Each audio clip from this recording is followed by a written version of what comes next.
কয়টি? আমার বান্দা যদি 3টা কাজ করে তাহলে আমি আল্লাহ তাদেরকে 2টা পুরস্কার দেব। কাজ পাইছে 3টা, পুরস্কার পাইছে 2টা। এমন পুরস্কার, এ পুরস্কারের উপরে এর থেকে দামি পুরস্কার মানুষের ইতিহাসে মানুষের জন্য আর হয় না। আল্লাহ তাআলা এমন এক পুরস্কার আপনাকে আমাকে দান করবেন। তাহলে আমরা এই পুরস্কার নিতে রাজি আছি? কাজ হবে কয়টা? 2টা। পুরস্কার কাজ হবে 3টা, পুরস্কার কয়টা? 2টা। আসুন, আল্লাহ পাক রব্বুল আলামিন বলেন, ইন্নামা ওয়ালিয়ুকুমুল্লাহু ওয়া রাসূলুহু ওয়াল্লাযীনা আমানুল্লাযীনা ইউকিমুনাস সালাতা ওয়া ইউতুনাজ যাকাতা ওয়া হুম রাকিউন।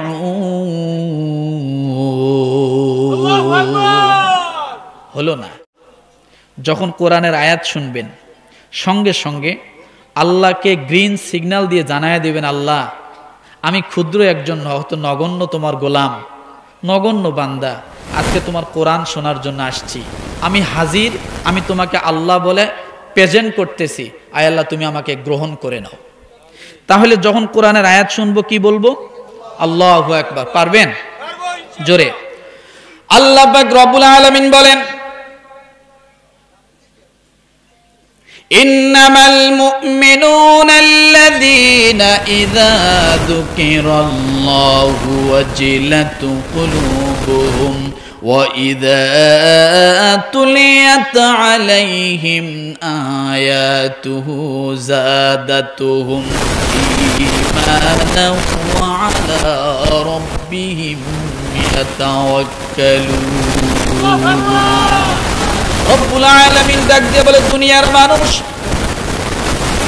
আমি আল্লাহ তাআলা দুনিয়ার সমস্ত মানুষদেরকে একত্রিত করলাম না। 800 কোটি দুনিয়ার মানুষের মধ্যে আমি রব্বুল আলামিন 600 কোটি মানুষকে আমি আল্লাহ তাআলা আলাদা করে দিয়ে আমি আল্লাহ 200 কোটি মানুষকে একটা আদরের ডাক দিয়ে দিলাম। 200 কোটি মানুষের জন্য আমি আল্লাহ তাআলা মেসেজ এবং প্যাচেজটা দিয়ে দিলাম। ও দুনিয়ার মানুষ, যে সমস্ত মানুষেরা মুমিন, যারা মুমিন বলে সাব্যস্ত হয়েছে, একজন মানুষ যখন মুমিনের সার্টিফিকেট পায়, ও মুসলমান, আমার আল্লাহ তাআলা তার জন্য দুনিয়া আখিরাতের সমস্ত অভাবগুলো মিটায়ে দিবে। 1 নম্বরে। দ্বিতীয় নম্বরে, মুমিনের সার্টিফিকেট যে সমস্ত মানুষগুলো পাবে, আমার আল্লাহ ডাক দিয়ে বলে, বান্দারে তুমি যখন মুমিনের সার্টিফিকেট পেয়ে যাবা, তোমার যখন মৃত্যু হয়ে যাবে, কবরের মতো জায়গায় যখন তুমি ঢুকে যাবে, আমি আল্লাহ তোমার জীবনের জন্য কবর আযাব আমি আল্লাহ মাফ করে দিয়ে দিব। কিসের সার্টিফিকেট? কিসের? যে ব্যক্তি মুমিনের সার্টিফিকেট পাবে।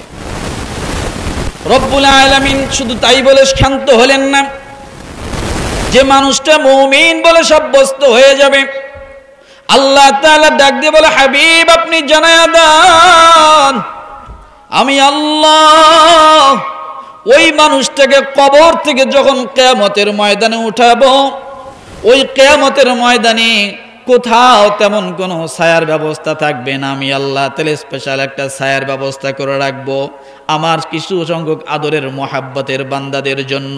তাদের মধ্যে যারা মুমিন বলে সাব্যস্ত হবে, আমার আল্লাহ তাআলা ডাক দিয়ে বলে, দুনিয়ার মানুষ তোমরা শুনে রাখো, আমি আল্লাহ তাআলা তোমাদেরকে আরশের নিচে ছায়ার ব্যবস্থা করে দিব। এই গেল 3টা। দুনিয়ার আখিরাতে তার কোনো অভাব থাকবে না, কবরের জীবনে আযাব থাকবে না, আরশের নিচে বান্দা ছায়া পাবে। 4র্থ নম্বরে আল্লাহ ডাক দিয়ে বলে, দুনিয়ার মানুষ, যে মানুষগুলো মুমিনের সার্টিফিকেট পেয়ে যাবে, আমি আল্লাহ তাআলা মানুষগুলোকে যখন কিয়ামতের ময়দানে উঠাবো, বান্দার জন্য আমি আল্লাহ তাআলা তার ডান হাতে মিজানের পাল্লা থেকে জান্নাতের সার্টিফিকেট আমি আল্লাহ দিয়ে দিব। কয়টা পুরস্কার গেল? 4টা। এরপরে রব্বুল আলামিন বলেন, হাবিব আপনি জানায়া দেন, যে মানুষগুলো মুমিনের সার্টিফিকেট পেয়ে যাবে, ওই মানুষগুলোকে আমি আল্লাহ বিজলির নাই ফুলসিরাতটা পার করে দেব। এরপর রব্বুল আলামিন ডাক দিয়ে বলে, হাবিব আপনি জানায়া দেন যে মানুষটা মুমিনের সার্টিফিকেট পেয়ে যাবে, আমি আল্লাহ দুনিয়ার মানুষের জন্য মেসেজটা পাঠিয়ে দিলাম, উলাইকা হুমুল ওয়ারিসুন আল্লাযীনা ইয়ারিসুনাল ফিরদাউসা হুম ফিহা খালিদুন। আল্লাহ বলেন ওই মানুষগুলোকে আমি আল্লাহ ওয়ারিস সূত্রে জান্নাতের মালিক বানায়া দিব। সুবহানাল্লাহ। কি সূত্রে মালিক? ওয়ারিস সূত্রে জান্নাতের মালিক। আমাদের আব্বা জান ছিল জান্নাতে, আমাদের আম্মা জান ছিল জান্নাতে, আমরা আদম আলাইহিস সালাতু ওয়াস সালামের সন্তান, ওই হিসাবে আমাদের আব্বার ওয়ারিস সূত্রে আমরা জান্নাতের মালিক। কথা ঠিক কিনা? আল্লাহ ডাক দিয়ে বলে, বান্দারে যারা মুমিন হয়ে যাবে আমি আল্লাহ তাআলা তাদের জন্য জান্নাতের 8টা দরজা খুলে দিয়ে দেব। তাহলে মুমিন হওয়া দরকার আছে না নাই? আল্লাহ বলেন মুমিন হতে গেলে মুমিনের পরিচয় এবার শোনো। ইন্নামাল মুমিনুনাল্লাযীনা ইযা যুকিরাল্লাহ, বান্দার সামনে যখন আমি আল্লাহর জিকির করা হয়, আমি আল্লাহর প্রশংসা করা হয়, আমি আল্লাহর বরত্বর কথা বলা হয়, তখন মুমিনের দিলটা নরম হয়ে যায়। কি হয়ে যায়?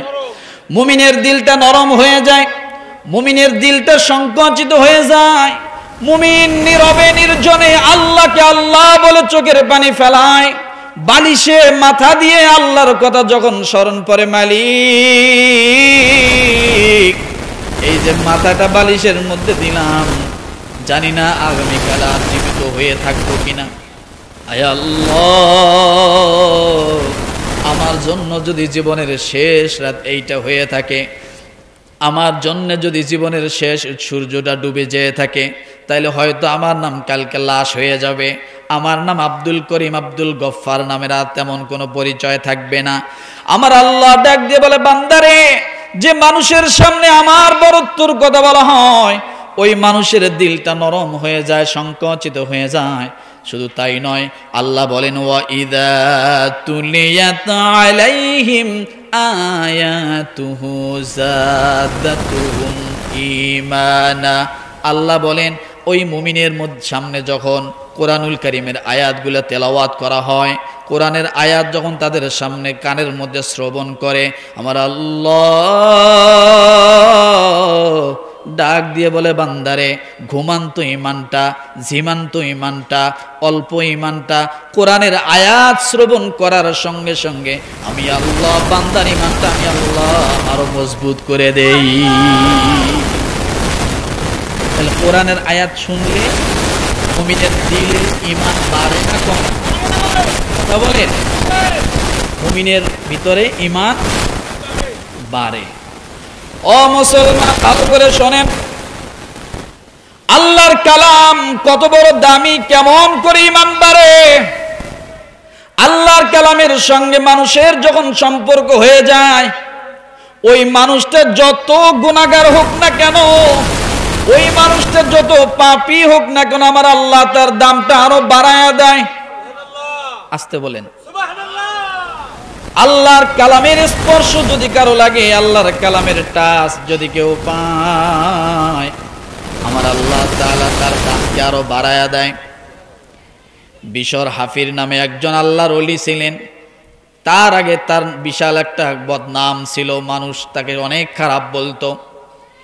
এই বিশর হাফির হাসান বসরি রহমতুল্লাহ আলাইহির জামানায় ছিলেন। বিশর হাফির এমন কোন গুনার কাজ নাই সে বিশর হাফি করে না, এমন কোন নিশা নাই যে বিশর হাফির করে না। প্রতিদিন তার নিশার আড্ডাখানায় যে জমে থাকতো, নিশার মক্তয় পড়ে থাকতো। তার কাজ ছিল প্রতিদিন নিয়মিত শরাব পান করা, মদ পান করা। বিশর হাফির হৃদয় নিয়ে যখন চলে যাচ্ছেন মদ পান করার জন্য, পা পা করে তার মদের আড্ডাখানায় চলে গেলেন। যাওয়ার সময় রাস্তার কিনারে ছোট্ট একটা কোরআনুল কারীমের আয়াতের টুকরা যখন রাস্তার কিনারায় ধুলার মধ্যে মাখানো অবস্থায় দেখতে পেলেন, উনি দেখার সঙ্গে সঙ্গে বুঝলেন এটা আরবি হরফ, কথা ঠিক কিনা? তাদের মাঝে আরবি হরফ ছিল। দেখার সঙ্গে সঙ্গে ওই ধুলার থেকে কাগজের টুকরাটা আল্লাহর কালাম বিসমিল্লাহির রহমানির রহিম, এইটা যখন এই তার চোখের মধ্যে পড়ে গেছে, হৃদয় এলোমেলো হয়ে গেছে। আল্লাহর কালাম বিসমিল্লাহির রহমানির রহিম ধুলায় মলিন হয়ে গেছে। আল্লাহর বান্দার চোখের সামনে যখন বিসমিল্লাহির রহমানির রহিম মাটির মধ্যে ধুলামাখা অবস্থায় দেখতে পেলেন, হৃদয়ের মধ্যে কে যেন একটা ধাক্কা দিল, রে বিশর হাফির, আল্লাহর কালামটা তোমার চোখের সামনে মাটিতে গড়াগড়ি খায়। ওরে বিশর হাফির, যত বড় পাপী হও না কেন, যত বড় নেশায় মত্ত থাকো না কেন, তোমার চোখের সামনে আল্লাহর কালাম পড়েছে, এটাকে তুমি কেমনে করে অযত্ন করে আবার তুমি পা দিয়ে পিছায় তুমি কেমনে যাইবা? কে যেন তাকে বারবার ধাক্কায় পিছনের দিকে দিচ্ছে। ও বিশর হাফির, আল্লাহর কালাম বিসমিল্লাহির রহমানির রহিম লেখাটা তুমি একটু যত্ন করো। কোনতেই সামনে আগাইতে পারতেছে না, এদিকে তার মদের নেশা। আল্লাহর বান্দা বিশর হাফির রহমতুল্লাহি আলাইহি ওই সময় মদ্যপের আড্ডাখানায় যাওয়ার জন্য বেঁচে গেছে, কিন্তু আল্লাহর কালামটা যখন দেখলো, দেখার পরে হৃদয়ের মধ্যে একটা কামড় দিয়ে বসলো, আহারে আমার আল্লাহর কালাম মাটির মধ্যে গড়াগড়ি খায়, এটা তো আমি কেমন করে ফালায় রেখে যাই। আল্লাহর বান্দা ওই বিসমিল্লাহির রহমানির রহিমের টুকরাটা যখন উঠায় নিলেন, নেওয়ার পরে কয়েকটা ঝাড়ি দিলেন, এরপরে ওই বিসমিল্লাহির রহমানির রহিমের কাগজটা নিয়ে ঠোঁটের মধ্যে কয়েকটা চুমা দিলেন, চোখ দিয়ে পানি টপ টপ করে ছেড়ে দিল, ডাক দিয়ে বলে, আল্লাহ, আমি জানি আমার মতো গুনাহগার আর এই পৃথিবীতে মনে হয় কেউ নেই। আমি এই মুহূর্তে যাচ্ছি শরাব খাওয়ার জন্য, কিন্তু তোমার কালাম বিসমিল্লাহির রহমানির রহিম লেখাটা কেন জানি বারবার আমাকে আকর্ষণ করে। সুবহানাল্লাহ বলবেন? কেন জানি বারবার আকর্ষণ করে, কারণ এই বিসমিল্লাহর মাঝে তোমার তিনটা নাম। কয়টা নাম? এক নম্বরে আল্লাহ, এরপরে রয়েছে আর রহমান, এরপরে রয়েছে আর রহিম। বিসমিল্লাহির রহমানির রহিম, এই যে আল্লাহর তিনটা নাম সে চোখে পড়েছে। বিশর হাফির চোখের মধ্যে দেখে ওই নাম দিয়ে নূর চমকায়। কে যেন ডাক দিয়ে বলে, রে বিশর হাফির,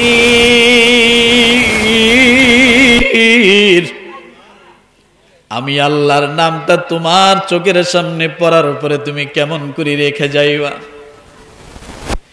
বিশর হাফির আল্লাহর কালামটা বিসমিল্লাহির রহমানির রহিম নিয়ে কয়েকটা ঝাড়া দিলেন, ঝেড়ে বিশর হাফির একটা উঁচু জায়গায় সংরক্ষণ করে রাখলেন। বিশর হাফির আল্লাহর কালামটা সংরক্ষণ করে রাখার পরে তার মদ্যপশালায় যখন চলে গেলেন, ওখানে যাইয়া মদ পান করে একবারে বেহুশ হয়ে পড়ে রয়েছে। আমার আল্লাহ তাআলা বিশর হাফির দিকে তাকায় আছেন কিনা বলেন? দুনিয়ার কোন মানুষ যা দেখে না, দেখে কে? আল্লাহ। আল্লাহর চোখ থেকে কোনো কিছু ফাঁকি যায় না, কথা ঠিক কিনা? আল্লাহ সব ঘটনা দেখলেন। বিশর হাফির মদ খাওয়ার জন্য রাস্তায় চলে, কিন্তু বিসমিল্লাহির রহমানির রহিম চোখে পড়ার সঙ্গে সঙ্গে হৃদয়ের মধ্যে কেন জানি একটা ধাক্কা মারল। রে বিশর হাফির, জীবনে কত গুনাহ করলা, কত অন্যায় করলা, আল্লাহর হুকুম তুমি সঠিকভাবে পালন করো না, কিন্তু আমি আল্লাহর কালাম আজকে মাটির মধ্যে গড়াগড়ি খায়া ময়লার মধ্যে পড়ে আছি। বিশর হাফির মনের মধ্যে, হৃদয়ের মধ্যে একটা ধাক্কা লেগে গেল। আমি যত পাপী হই না কেন, যত গুনাহগার হই না কেন, আল্লাহর কালামকে হেফাজত করে এটা আমার ইমানি দায়িত্ব। কথা ঠিক কিনা? কিন্তু বর্তমান সময়ে দেখা যায় আল্লাহর কালাম পড়ার কেউ নাই, শোনারও কেউ নাই। যদি থাকতো আজকের অবস্থা অবশ্যই আমরা এখান থেকে প্রমাণ করে দিতে পারতাম। কথা ঠিক কিনা বলেন? কিন্তু আজকের অবস্থা প্রমাণ দেখায় আল্লাহর কালামের জন্য আমরা তেমন কেউ ব্যতিব্যস্ত নই। কিন্তু দেখা যাচ্ছে একটা গানের শিল্পী যদি আসতো, জায়গা কোথাও ফাঁকা থাকতো না, জায়গা কোথাও ফাঁকা থাকতো না। ও মুসলমান, সকলকেই মরতে হবে, সকলকেই সাদা কাপড়ের কাপড় পরতে হবে, এই দুনিয়ার মায়া সকলকেই ছাড়তে হবে। কিন্তু আপনি আমি যখন ভালো তেমন কোনো কাজ করবো, আল্লাহ কার দ্বারা কি কাজ করায় দেখেন। বিশর হাফির মদ্যপশালায় যায় বেহুশ হয়ে পড়ে আছে, একবারে তন্দ্রা বেহুশ অবস্থায় আছে, কোনো হুঁশ নাই। রব্বুল আলামিন ইলহামের মাধ্যমে ওই জামানার সর্বশ্রেষ্ঠ জগৎ বিখ্যাত আলেম, জগৎ বিখ্যাত আল্লাহর ওলি হাসান বসরি রহমতুল্লাহ আলাইহি, তাকে ডাক দিয়ে বলতেছে, রে হাসান বসরি রহমতুল্লাহ আলাইহিকে ডাক দিয়ে বলতেছে, ও হাসান, তুমি তো অনেক বড় জগৎ বিখ্যাত একজন ওলি হয়েছ, কিন্তু আমার আরেকজন বান্দা আমি আল্লাহ তাকে ওলি বানাই নিতে চাই। কি বানাই নিতে চাই? হাসান বসরি রহমতুল্লাহ আলাইহি তাকে কে যেন স্বপ্নে যোগে ডাক দিয়ে বলে, রে ও হাসান, তুমি অনেক বড় জগৎ বিখ্যাত একজন ওলি, কিন্তু আমি আল্লাহ আমার কাছে একজন ওলি রয়েছে, আমি আল্লাহর পছন্দের একজন ওলি রয়েছে, আমি তাকে ওলি বানায় নিতে চাই। হাসান বসরি রহমতুল্লাহ আলাইহি আশ্চর্য হয়ে গেল, কে সে? আল্লাহ তাআলা ইলহামের মাধ্যমে জানায় দিতেছেন, রে হাসান, ওই যে এলাকার মাঝে একটা মদ্যপশালা রয়েছে, ওই মদ্যপশালার ভিতর, মদ্যপখানার ভিতরে যায় দেখো বিশর নামের একজন আমার পাগল রয়েছে। ওই বিশর মদ্যপ খায়াত বেহুশ অবস্থায় পড়ে আছে, তুমি তাকে ওখান থেকে উঠাই নিয়ে আসো, তুমি তাকে পরিষ্কার করো, এরপরে উজু করাও, গোসল করাও। আমি আল্লাহ তাআলা তার এমন একটা কাজ আমার কাছে, আমি আল্লাহর কাছে পছন্দ হয়েছে। আমি আল্লাহ তাআলা সাধারণ মুমিন হিসেবে ঘোষণা দিলাম না, আমার বিশর হাফিরকে আমি আল্লাহ ওলি বানায়া নিলাম। ইন্নামা ওয়ালিয়ুকুমুল্লাহু ওয়া রাসূলুহু ওয়াল্লাযীনা آمنوا الذين يقيمون الصلاة ويؤتون الزكاة وهم راكعون।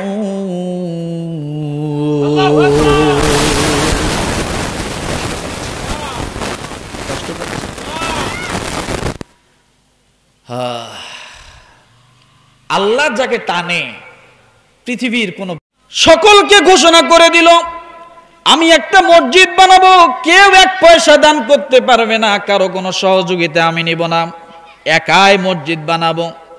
আল্লাহর বান্দা মসজিদ অনেক সুন্দর করে নির্মাণ করলেন।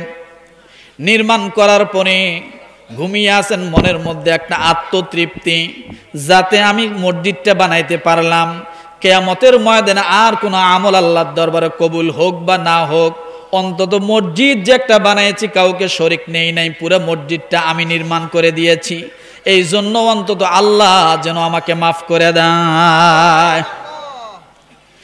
বাদশা হারুনুর রশিদ এই চিন্তা করে ঘুমিয়ে পড়লেন। হঠাৎ করে দুইজন ব্যক্তি বাদশা হারুনুর রশিদের মাথার কাছে এসে তাকে ঘুম থেকে নিয়ে একবারে জান্নাতের ভিতরে নিয়ে গেলেন। আসতে বলেন, কেমন বন্ধু হয়েছিলেন, কথা ঠিক কিনা? জান্নাতের ভিতরে নিয়ে যাওয়ার পরে জান্নাত ভ্রমণ করাচ্ছেন, বাচ্চা হারুনুর রশিদ ঘুমান্ত অবস্থায় দেখে, ডাক দিয়ে বলে, বাচ্চা হারুনুর রশিদ, তুমি একটা মসজিদ নির্মাণ করেছো, অনেক টাকা পয়সা খরচ করে অনেক সুন্দর করে একটা মসজিদ নির্মাণ করেছে, এত সুন্দর মসজিদ কেউ বানায় নাই, তুমি একজন বাচ্চা মানুষ, তোমার মসজিদ তো ওই রকমই হবে, কথা ঠিক কিনা? সাবেক প্রধানমন্ত্রী কয়েকটা মসজিদ বানাইছিল, প্রতিটা থানায় থানায় মডেল মসজিদ, অনেক সুন্দর করে, কথা ঠিক না?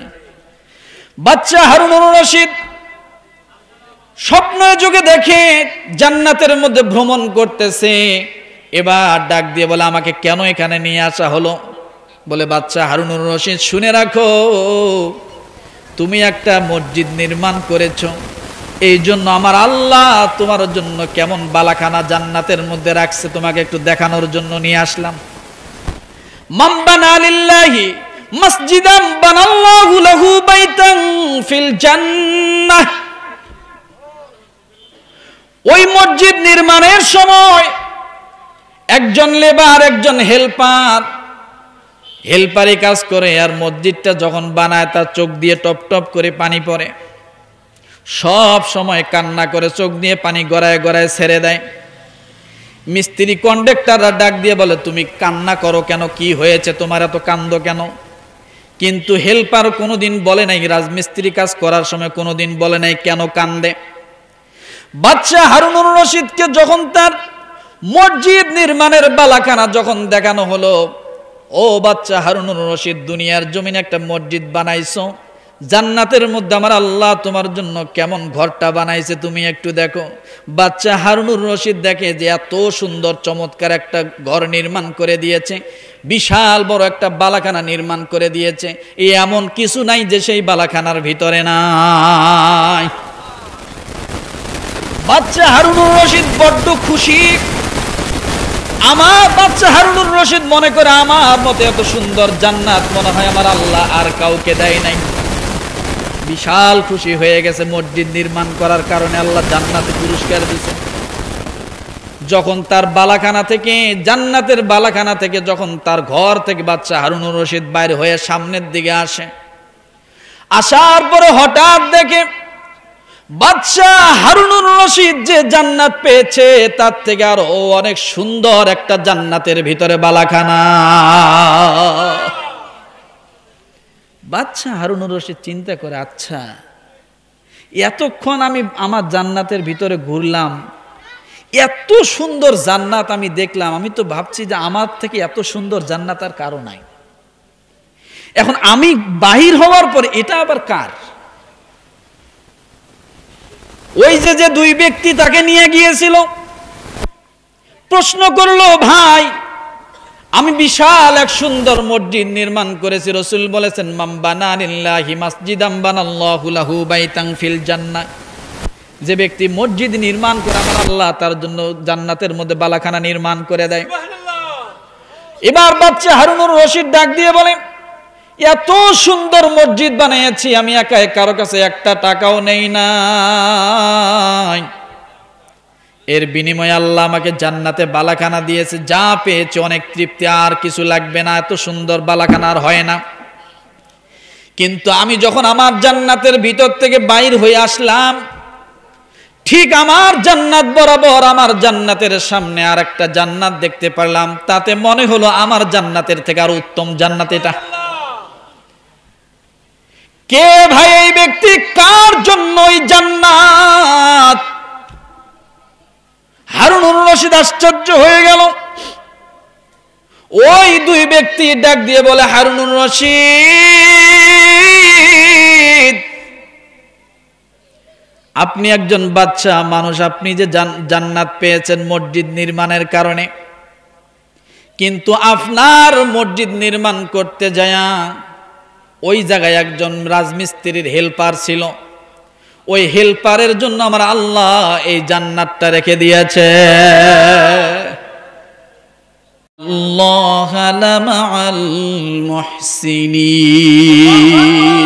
আল্লাহ বলে, বান্দা তুমি যদি একটু আমার দিকে অগ্রসর হও, আমার দিকে তুমি যদি রুজু হয়ে যাও, আমি আল্লাহ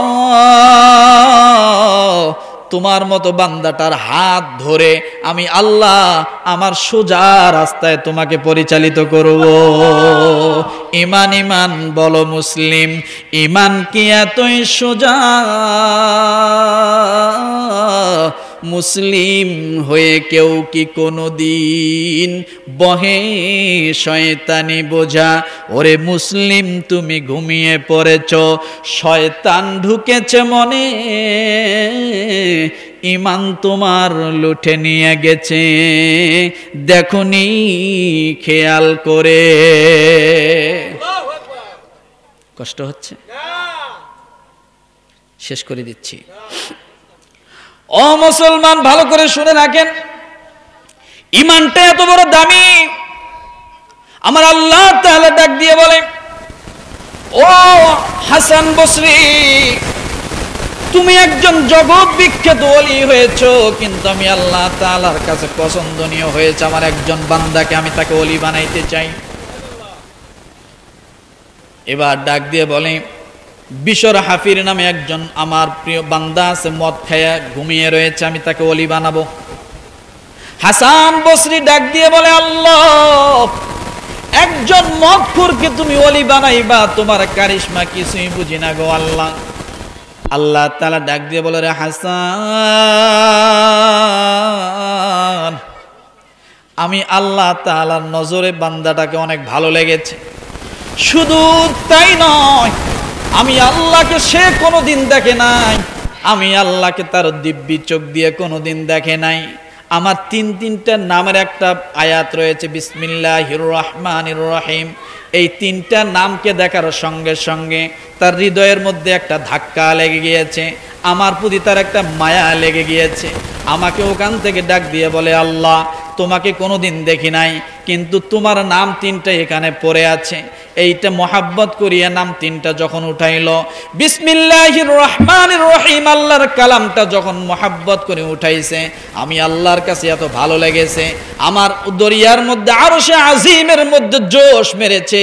আমি আল্লাহ তাআলা যখন বান্দাটা হাতটা দিয়ে ধরে বিসমিল্লাহির রহমানির রহিমটা উপরের দিকে উঠায়া রাখছে, এই যে মোহাব্বত করার সঙ্গে সঙ্গে আমি আল্লাহ বান্দার জীবনের সব গুনাহগুলো মাফ করে দিয়েছি।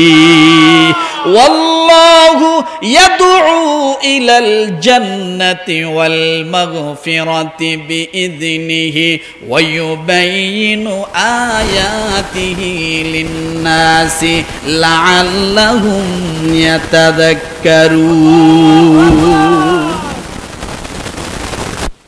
আল্লাহ দাওয়াত দেয়, আজকে আমরা আল্লাহর মেহমান, সুবহানাল্লাহ বলেন। এখানে যারা আছেন সব আল্লাহর মেহমান। এখানে আসতে কি হয়েছে জানেন, বলবো? যতক্ষণ বসে আছেন নিঃশ্বাস নিতেছেন না, একবার ঢোকে একবার বাতাসটা, নাকি?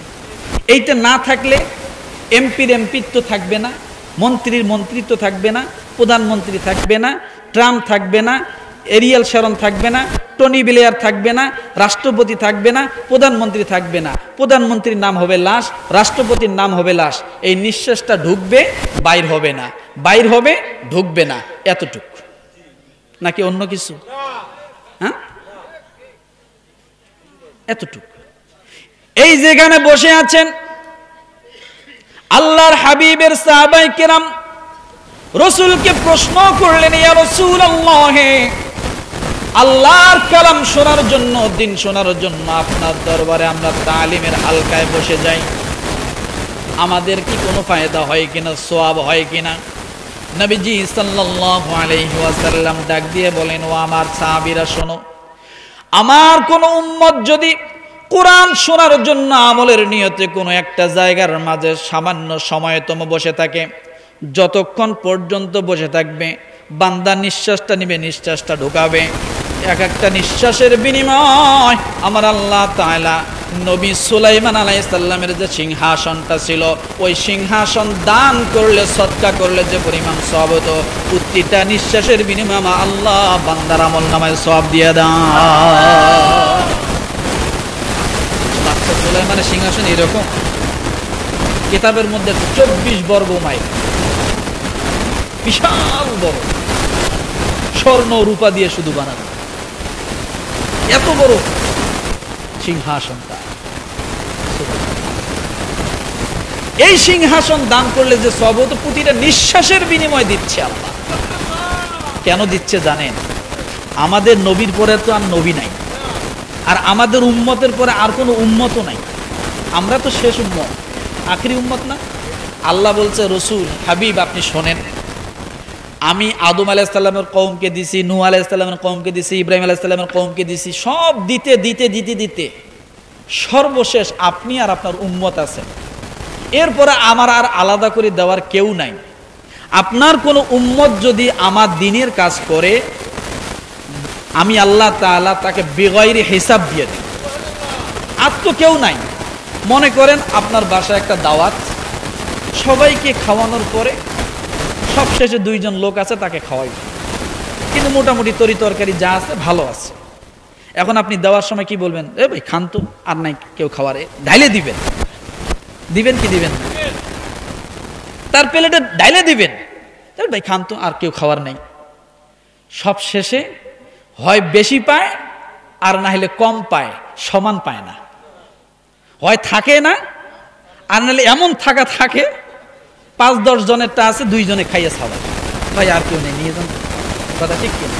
আল্লাহ তাআলা ডাক দিয়ে বলে, হাবিব আমার পরে আর কোনো, আপনার পরে আর কোনো নবীও নাই, উম্মতও নাই, এই জন্য আমি আল্লাহ আপনাকে ঢাইলে দিব, যা দিব বিগাইরি হিসাব। আপনি কিসের চিন্তা করেন? তাহলে এখানে আসছি যে খুশি না বেজা? খুশি। ও মুসলমান, এই মসজিদের আয়োজনে আজকের এই মাহফিল, তাহলে একটা বিসমিল্লাহির রহমানির রহিমকে যদি সম্মান করার কারণে একজন মদ্যপওয়ালাকে আল্লাহ যদি ওলি বানায়া দেয়, আপনি আমি যারা, আমরা তো মদখোর না, মদখোর না, আমরা মুসলমান ইমানদার। এই মসজিদের মহাব্বতে আমরা এখানে আসছি, বসছি, অবশ্যই আমরা ইমানদার। তাহলে মদখোরকে যদি আল্লাহ ওলি বানায়, তাহলে আপনাকে আমাকে কি বানাইবে?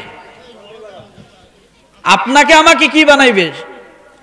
আমার ভাইরা ভালো করে শোনেন, সূরা মাইদার 55 নম্বর আয়াতে আল্লাহ বলেন, ইন্নামা ওয়ালিয়ুকুমুল্লাহু ওয়া রাসূলুহু ওয়াল্লাযীনা আমানুল্লাযীনা ইউকিমুনাস সালাতা ওয়া ইউতুনাজ যাকাতা ওয়া হুম রাকিউন।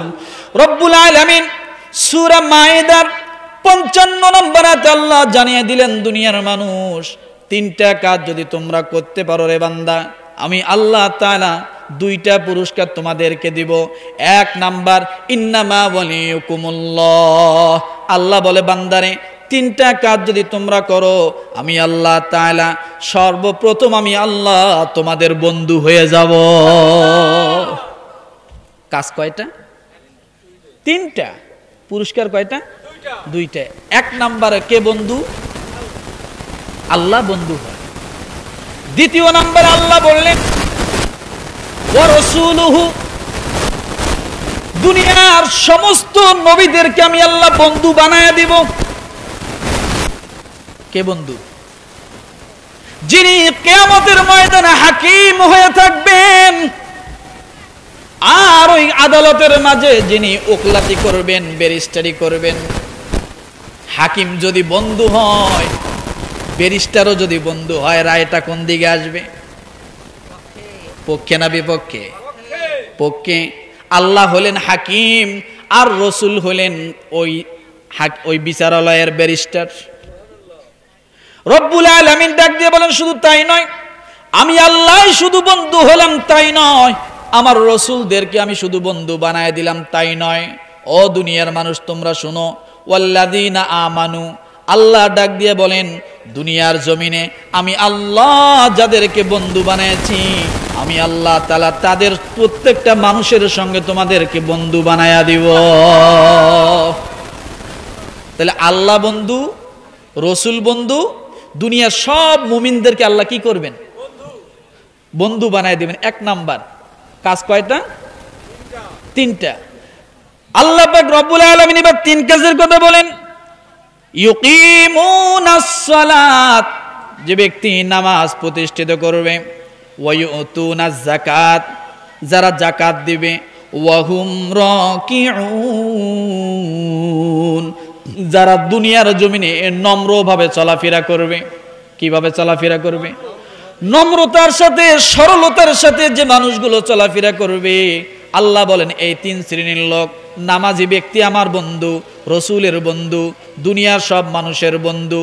যারা যাকাত দেয় আমি আল্লাহ তাদেরকে বন্ধু বানায় নেব, এবং যারা নম্রতার সাথে চলে আমি আল্লাহ তাদেরকে বন্ধু বানায় নেব। ও মুসলমান, ভালো করে শোনেন, কেমন করে আল্লাহ নামাজি যাকাতীদেরকে কেমন করে বন্ধু বানায়। এবার ভালো করে শুনে রাখেন রে মুসলমান, আমরা অবশ্যই আল্লাহর বন্ধু হতে চাই। চাই কি চাই না? জোরে বলেন। আল্লাহর বন্ধু হতে চাই। আল্লাহর বন্ধু হতে চাইলে তিনটা কাজের মধ্যে দ্বিতীয় নাম্বার কাজটা হলো যাকাত। যাকাত মানে দান করা। কি করা? দান করা। ও মুসলমান, আল্লাহর ঘর মসজিদ সামনে আছে, ভালো করে শুনে রাখেন কেমন করে আল্লাহ বন্ধু হয়ে যায়।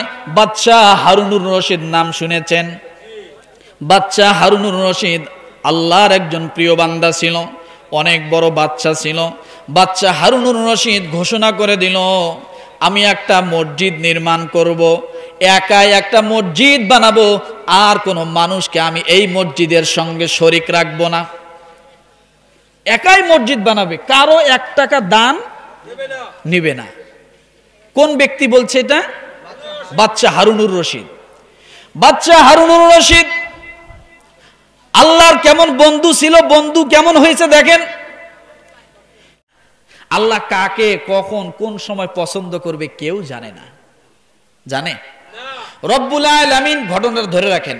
রব্বুল আলামিন ডাক দিয়ে বলেন, ওয়া মা কানা লিনাফসিন আন তুমিনা ইল্লা বিইযনিল্লাহ ওয়ালাউ শাআ রাব্বুকা লাআমানা মান ফিল আরদি কুল্লুহুম জামিআ। আল্লাহ বলেন, আমি আল্লাহ যদি চাইতাম দুনিয়ার সব মানুষকে একসঙ্গে ইমানদার বানায় দিতাম। কে বলছে কথা? আল্লাহ বলেন, আমি যদি চাইতাম দুনিয়ার সব মানুষকে আমি একসঙ্গে ইমানদার বানায়া দিতাম। আপনি যদি প্রশ্ন করেন আল্লাহ আপনি কেন সেটা করলেন না?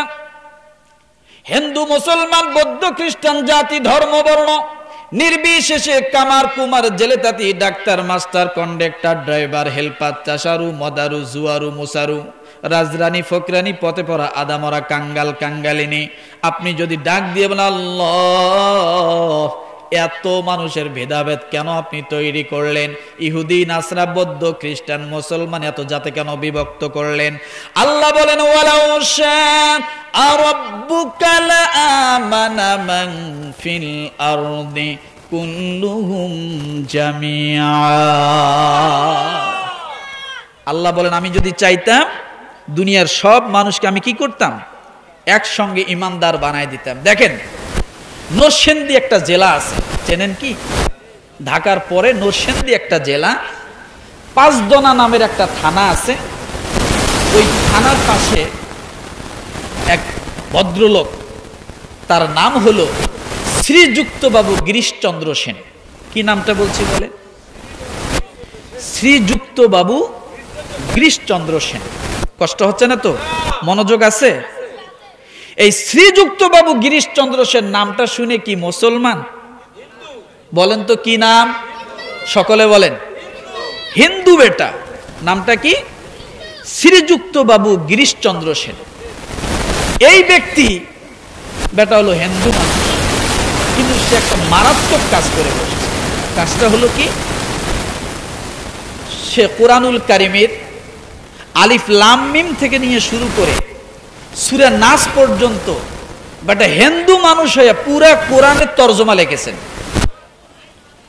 কি করছেন? পুরা কোরআনের তরজমা লিখলেন। যে ব্যক্তিটা পুরা কোরআনুল কারিমের তরজমা লেখে তার জ্ঞান কি কম? জোরে বলেন। বিশাল জ্ঞানের অধিকারী, কথা ঠিক কিনা? কিন্তু দুঃখের বিষয় হলো বেটা কোরআনুল কারিমের সূরা ফাতিহা থেকে নিয়ে সূরা নাস পর্যন্ত পুরা কোরআনের তরজমা লিখলেন, নিজে নিজে তরজমা তৈরি করলেন এবং লিখলেন। যদিও ওই তরজমার মাঝে কিছু ভুল ত্রুটি ছিল, তারপরও সে যত বড় সাহস দেখাইছে, মুসলমানের সন্তান সকলে এত বড় সাহস দেখাইতে পারে না, কারণ আল্লাহর কালাম হলো আমাদের, কিন্তু আমরা কখনো এরকম সাহস করতে পারি না। কথা ঠিক কিনা? কেন বললাম? ওই বেচারার নাম শ্রীযুক্ত বাবু গিরিশচন্দ্র সেন, আল্লাহর কালাম পুরাটা তরজমা লিখলেন, কিন্তু দুঃখের বিষয় হলো মুসলমান আল্লাহর কালাম লেখার পরও ঈমান তার কপালে জোটে না। কি জুটলো না? ঈমান তার কপালে জুটলো না। কিন্তু কোরআন নিয়ে যে ব্যক্তি রিচার্জ করলো, কোরআন নিয়ে যে ব্যক্তি লেখাপড়া করলো, কোরআন নিয়ে যে ব্যক্তি গবেষণা করলো, ওই ব্যক্তির কপালে কি জুটলো না? ওই ব্যক্তির কপালে ঈমান জুটলো না। ও মুসলমান, তাহলে বোঝা গেল ঈমান এটা হলো আল্লাহর ইশারায় হয়, সকলেই পায় না। ও মুসলমান, ভালো করে শুনে রাখেন, রবীন্দ্রনাথ ঠাকুর বিশ্বকবি না নাকি? রবীন্দ্রনাথ ঠাকুর বিশ্বকবি। বেচারা হিন্দু না মুসলমান? বেচারা হলো হিন্দু, কিন্তু দাড়ির দিক থেকে লম্বা কম ছিল, বিশাল লম্বাওয়ালা দাড়িওয়ালা মানুষ। আল্লাহর বান্দার বাবরি চুলও ছিল। কথা ঠিক কিনা? কিন্তু এই বিশ্বকবি রবীন্দ্রনাথ ঠাকুর, তামাম পৃথিবী যদি ভরে যায়, আর একজন কাজী নজরুল ইসলামের মতো মানুষ যদি পৃথিবীতে একজন থাকে, আল্লাহ বলেন তামাম দুনিয়া রবীন্দ্রনাথ ঠাকুর যদি ভরে যায়, তারপরও আমি আল্লাহর কাছে কোনো পরোয়া করি না। আমি একজন কাজী নজরুল ইসলাম যতদিন পর্যন্ত থাকবে, আমি আল্লাহ তামাম আসমান জমিন আমি আল্লাহ কাজী নজরুলের মতো মানুষের জন্য টিকিয়ে রাখবো। মৌমাছি মৌমাছি কোথায় যাও নাচি নাচি, দাঁড়াও না একবার ভাই। মৌমাছি ডেকে বলে ওই ফুল ফোটে বনে, যাই মধুয়া হরণে, দাঁড়াবার তো সময় আমার নাই। পারেন এটা? জীবনে শোনেন না? এটা একটা ক্লাসের পড়া না? মৌমাছি মৌমাছি কোথায় যাও নাচি নাচি, দাঁড়াও না একবার ভাই। মৌমাছি ডেকে বলে ওই ফুল ফোটে বনে, দাঁড়াবার তো সময় আমার নাই। ও মুসলমান, কেন হঠাৎ করে কবিতাটা নিয়ে আসলাম? মৌমাছি তার সময়ের মূল্য বুঝলো, কিন্তু মানুষ হয়ে ইমানদার হয়ে মুসলমান হয়ে সময়ের মূল্য বুঝলাম না। বোঝেন নাই মনে হয়? মৌমাছি দাঁড়ানোর মতো সময় নাই। মৌমাছি হুকুম পালন করে কার? জোরে বলেন। মৌমাছি হুকুম পালন করে হলো আল্লাহর। আর আল্লাহ বললেন ওয়ামা খালাকতুল জিন্না ওয়াল ইনসা ইল্লা লিয়াবুদুন, আমি জিন এবং ইনসানকে সৃষ্টি করেছি আমার ইবাদতের জন্য। আল্লাহ আমাদেরকে ইবাদতের জন্য সৃষ্টি করলো, কিন্তু আমরা ইবাদতের ধারে কাছেও নাই। কথা বোঝেন নাই? ও মুসলমান, এই জন্য বললাম ঈমান এমন একটা জিনিস সকলকে আল্লাহ দেন না। ওমা কানা লিনাফসিন আন তুমিনা ইল্লা বিইযনিল্লাহ। আল্লাহ বলেন আমি যাকে পছন্দ করি, আমি যাকে ভালোবাসি, আমি আল্লাহ তাকে ধরে ধরে ঈমানদার বানাই। কি বানাই? আমি যাকে পছন্দ করি, আমি যাকে ভালোবাসি, আমি তাকে ঈমানদার বানাই। এখন আপনি যদি প্রশ্ন করেন আল্লাহ আপনার পছন্দই যদি ঈমানদার হয়, তাহলে আমি হিন্দু থাকলে সমস্যা কোথায়, বৌদ্ধ থাকলে সমস্যা কোথায়? তোমার পছন্দই তো, তুমি ঈমানদার বানাও। ও মুসলমান, ভালো করে বুঝে রাখেন, আল্লাহর পছন্দ হওয়ার ক্ষেত্রে আমার ভালো মন্দর পার্থক্য আছে। একটা ক্লাসের ছাত্র যখন পরীক্ষা দেয়, ক্লাসে লেখাপড়া করে, শিক্ষক ওই ছাত্রদের সম্পর্কে বলতে পারে কি পারে না? বলেন যে কোন ছেলেটা এবার এসএসসিতে পাস করবে, কোনটা ফেল করবে, পারে কি পারে না? তাহলে শিক্ষক যদি আগেই কাউকে বলে দেয় যে তুমি এবার ফেল করবা, আর ছাত্র যদি সত্যিকারে ফেল করে, তাহলে ছাত্র কি শিক্ষকের দোষ দিবে? এখানে শিক্ষকের দোষ হবে? কেন হবে না? কারণ ছাত্রের উপর নির্ভর করবে কে পাস করবে কে ফেল করবে। আপনার আমার প্রতি এখানেই নির্ভর করবে আমরা কে ইমানদার হব কে ইমানদার হব না। আপনি যদি ইমানের দিকে এক হাত অগ্রসর হন, আমার আল্লাহ ডাক দিয়ে বলে বান্দারে তুমি একটা হাত শুধু অগ্রসর হও, আমি আল্লাহ তোমার দিকে দুহাত অগ্রসর হয়ে যাব।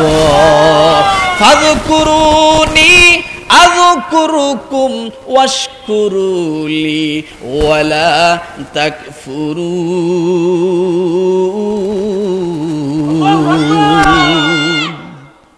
তুমি আমার দিকে দৌড়াও, আমি তোমার দিকে দৌড়াবো। তুমি আমার দিকে হেঁটে আসো, আমি তোমার দিকে দৌড়াবো। তা আমি যদি সামনে অগ্রসর না হই তাহলে ঈমান কি এমনি এমনি আসবে? শ্রীযুক্ত বাবু গিরিশচন্দ্র সেন কোরআন নিয়ে লাড়াচাড়া করলো, কিন্তু ঈমানের দিকে যায় না। ও মুসলমান, আপনি ইউসুফ আলাইহিস সালামের জীবনীতে দেখেন, জুলাইখা যখন তাকে ঘরের মধ্যে বন্দী করলো, সমস্ত অশ্লীলতার ভিতরে যখন ঢুকায় দিয়া জুলাইখা যখন তাকে আগ পাকড়াও করার চেষ্টা করলো, ওই সময় ইউসুফ আলাইহিস সালাম কি দাঁড়িয়েছিলেন? করে চিত হয়ে পড়ে গেছিলেন। ইউসুফ আলাইহিস সালামের কাজ ছিল আমি শুধু পাটা সামনের দিকে দিয়ে দৌড়াবো, বাকি কাজ করবে কি? বলেন কে? আল্লাহ বললেন, আল্লাহ ইউসুফ আলাইহিস সালামের দিকে তাকিয়ে আছেন। ইউসুফ আলাইহিস সালাম জুলাইখার দিকে আকৃষ্ট হয় না পিছন দিকে দৌড় দেয়, এইটা আল্লাহ শুধু চাইছেন। আল্লাহ বলে, ইউসুফ রে তুমি শুধু একটা দৌড় দাও, বাকি কাজ করার দায়িত্ব আমি আল্লাহর। ইউসুফ আলাইহিস সালাম যখন শুধু পা উঠাইয়া দরজার দিকে দৌড় দিয়েছেন, আমার আল্লাহ সঙ্গে সঙ্গে দরজার 7টা তালাই জমিনের মধ্যে ফালাই দিয়ে দরজা খুলে দিয়েছে। তাহলে বোঝা গেল আমাকে শুধু চেষ্টা করতে হবে, বাকি কাজ কে করবে? আপনি শুধু একটু অগ্রসর হবে, আপনি শুধু একটু মসজিদের দিকে অগ্রসর হওয়ার জন্য উজুটা করবেন। আপনি যদি উজু করতে পারেন, ভালো করে শোনেন, আপনি যদি উজু করতে পারেন আপনার জন্য মসজিদে আসা সহজ হবে। আপনি যদি মসজিদে আসতে পারেন নামাজে দাঁড়ানো সহজ হবে। আপনি যদি নামাজে দাঁড়াইতে পারেন বাকি ওই ওয়াক্তের যে কয় রাকাতে হোক না কেন সম্পূর্ণ কমপ্লিট হওয়া সহজ হয়ে যাবে। তাহলে নামাজ কমপ্লিটের জন্য শুরুতেই কি করতে হবে? অজু। আপনার অজুর উপর নির্ভর করবে আপনি নামাজ পড়বেন কি পড়বেন না। উজু আপনাকে ধাক্কাবে, তুমি তো এখন উজু করছো, পবিত্র আছো, যাও না, আজান তো দিল, যাও না নামাজের দিকে, চলো না নামাজে দাঁড়াও না। দেখবেন উজু আপনাকে ধাক্কায় ধাক্কায় মসজিদের দিকে নেবে। কিন্তু উজু যখন করা হয় না ততক্ষণ পর্যন্ত বেনামাজি নামাজে আসতে পারে না। আর যার উজু হয় দেখবেন ঘরে বসে পড়লেও পরে, দাঁড়িয়ে পড়লেও পরে, যেমনে পারে নামাজ পড়ে। যার উজু হয় সে মাঠের মধ্যে নামাজ পড়ে, জমির আইলে গামছা বিছিয়ে নামাজ পড়ে, অথচ মসজিদের পাশে থাকে। এরপরও যতক্ষণ পর্যন্ত উজু হয় না ততক্ষণ পর্যন্ত ব্যক্তির নামাজে আসা হয় না। ও মুসলমান, আল্লাহ বলে বান্দারে তুমি একটু চেষ্টা করো, বাকি কাজটা আমি করে দেব। ওয়াল্লাযীনা জাহাদু ফীনা লানাহদিয়ান্নাহুম সুবুলানা ওয়া ইন্না